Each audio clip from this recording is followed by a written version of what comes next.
He leaned in close, his breath sour with whiskey, his words sharper than the knife on the wedding table. If it wasn't for pity, no one would have invited you. 17 years since he'd thrown me out, and still his voice carried the same venom, same sneer, same satisfaction in trying to cut me down. I didn't answer, I just sipped my wine. Let him believe he'd landed the blow, because the real strike was still waiting. I was 13 when he told me to leave, said I was weak, said I'd never amount to anything. He shoved me onto the porch with nothing but a duffel bag and the clothes on my back. My mother stood in the doorway, silent, like a shadow that refused to move. I walked into the night alone, slept on couches, worked jobs no one wanted, fought for every inch of survival. And in that fight, I found something my father never expected: discipline. At 18, I signed a paper that would change my life: the Army.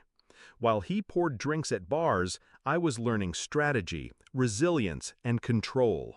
Every rank I earned, every stripe on my uniform was a step further away from the boy he'd discarded. By 30, I was a soldier men followed. By 40, a leader other leaders listened to.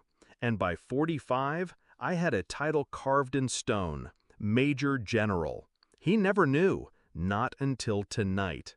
When I walked into the reception hall, heads turned. Old classmates, neighbors, even my brother's friends, they saw a man they didn't recognize. Tailored uniform under the dress blues, posture straight, calm, commanding. But my father saw only the boy he'd broken. That's what narcissists do. They stay stuck in their own past. So when he spat those words, I didn't flinch. I let them hang in the air, heavy, petty, beneath me, because the room was about to shift. The bride, my brother's wife now, rose with the microphone. She tapped the glass, her voice bright and warm. "I'd like to make a toast," she said. "Not to the groom, not to me, but to someone in this room whose story deserves to be honored." The crowd murmured. Glasses stilled. My father's smirk grew. He thought she meant him. Then she turned. Her eyes found mine. "To Major General Davis," she said, lifting her glass, "a man who served, who fought, who rose when life tried to keep him down.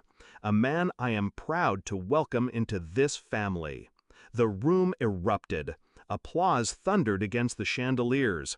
Glasses clinked. People stood. I raised my glass, steady, calm. My father didn't move.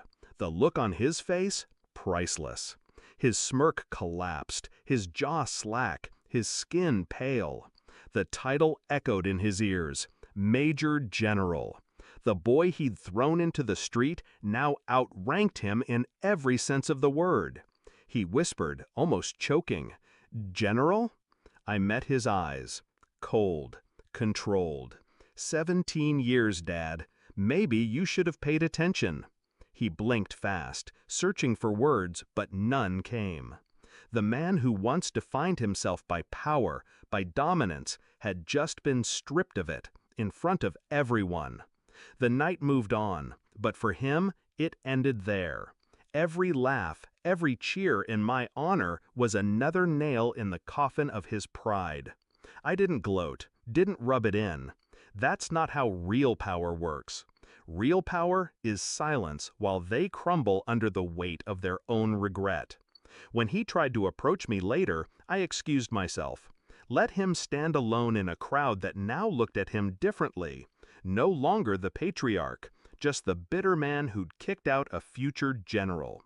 As I drove away that night, uniform jacket folded neatly beside me, I thought back to the porch 17 years ago.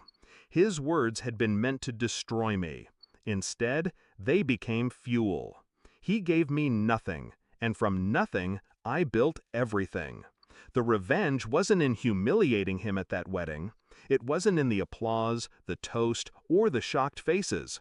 The revenge was in every year I spent proving him wrong without ever saying his name. And the final blow? Letting him choke on the truth in front of everyone he'd tried to impress. So yes, I sipped my wine and smiled, because the boy he abandoned was gone, and in his place stood the man he could never become.